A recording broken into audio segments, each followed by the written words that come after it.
keluargaku sekalian, di mana juga Anda berada di Keling ini. Saya sering ditanyakan satu soalan, Pak Razi, apakah di Keling ini itu pentingnya jualan ataupun cukup dengan kita tutup poin saja?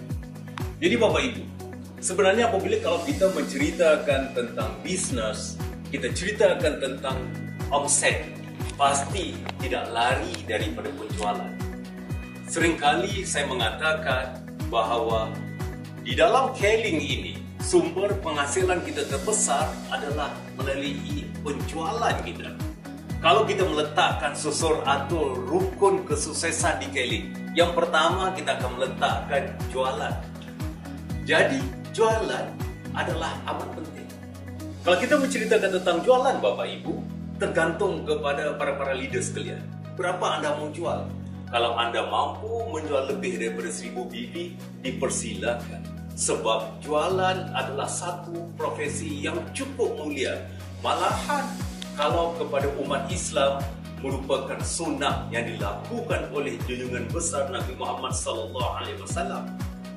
Kalau kita lihat orang-orang yang kaya di dunia, rata-rata mereka awalnya datang daripada penjual-penjual, sales. Jadi sales amat penting. Di Keling ini, kenapa kita menyiapkan produk lebih daripada 60, 70 dan 80 jenis produk? Untuk memastikan bahawa para leader semua, ahli keluargaku sekalian, Anda bisa memilih produk mana yang Anda benar-benar yakini, cocok dan benar-benar dibutuhkan oleh customer Anda. Tawarkan kepada mereka. Nah, ada yang mengatakan kepada saya, Pak, kita susah untuk menjual, Pak. Ini masalahnya.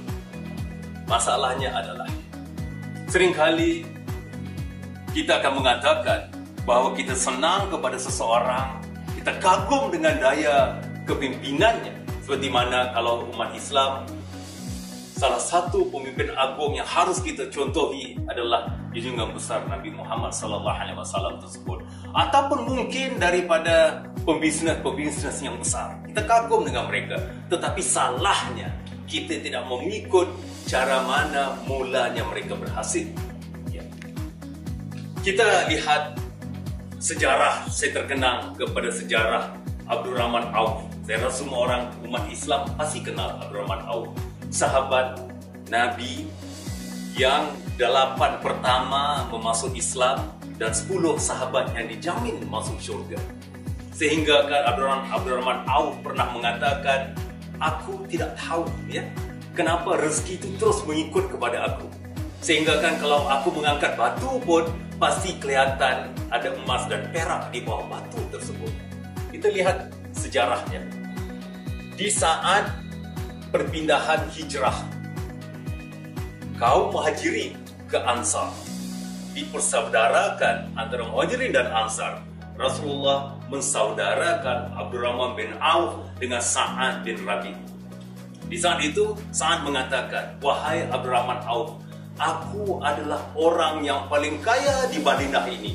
Ambillah separuh daripada hartaku. Aku memiliki 2 isteri. Kau pilihlah, nikahilah salah satu istriku ini. Tetapi apa kata Abdurrahman bin Auf? Dia mengatakan begini, syukur kepada Allah, semoga Allah terus memberi keberkahan, kesejahteraan dan keselamatan kepadamu, wahai sahabatku, keluargamu dan hartamu. Aku tidak butuhkan itu. Cuma tunjukkan kepada aku jalan ke pasar. Dan bila ditunjukkan jalan ke pasar, Abdurrahman bin Auf telah mula berdagang, menjual di situ. Dan keuntungannya cukup banyak sekali. Rahsianya, kata para sahabat, adalah Abdurrahman bin Auf, dia menjual dengan cara yang benar, halal, dan tidak ada subahah ataupun sabah, yaitu sesuatu yang tidak jelas halal dan haramnya. Abdurrahman bin Auf tidak akan menjualnya. Ya. Dan begitu juga kisah-kisah dengan Presiden Amerika yang kedua. Ingin membeli sapi, bertanya kepada penjual sapi, apakah sapi ini bisa menjaminkan susunya sebegitu banyak? Tapi penjual sapi mengatakan, aku tidak bisa menjaminkan itu, tetapi aku bisa menjaminkan bahawa sapi ini adalah dari keturunan yang baik. Atas kerana ketulusan, kepolosan dan amanah, ikhlasnya penjual sapi ini, maka Presiden Amerika tersebut membeli sapi tersebut. Jadi Bapak Ibu, sebenarnya kunci utama kepada penjualan adalah kita bukan menjual produk tersebut. Kita menjual keperluan, kegunaan, hasil produk tersebut kepada pelanggan.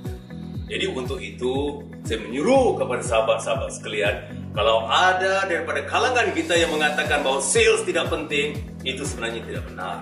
Kerana sales adalah amat penting untuk memastikan kesejahteraan setiap orang yang berada di Keling ini. Seperti kata peribahasa ataupun seringkali kita dengar orang mengatakan bahawa ujung tombak sesuatu bisnes itu adalah daripada sales. Jangan sesekali berhenti menjual. Apabila anda menjual, ingatlah anda telah membantu banyak orang dan semoga ini memberikan manfaat kepada kita semua. Semoga kita akan terus diberkati oleh Allah dan salam sukses sekali lagi buat anda semua. Sekian, terima kasih.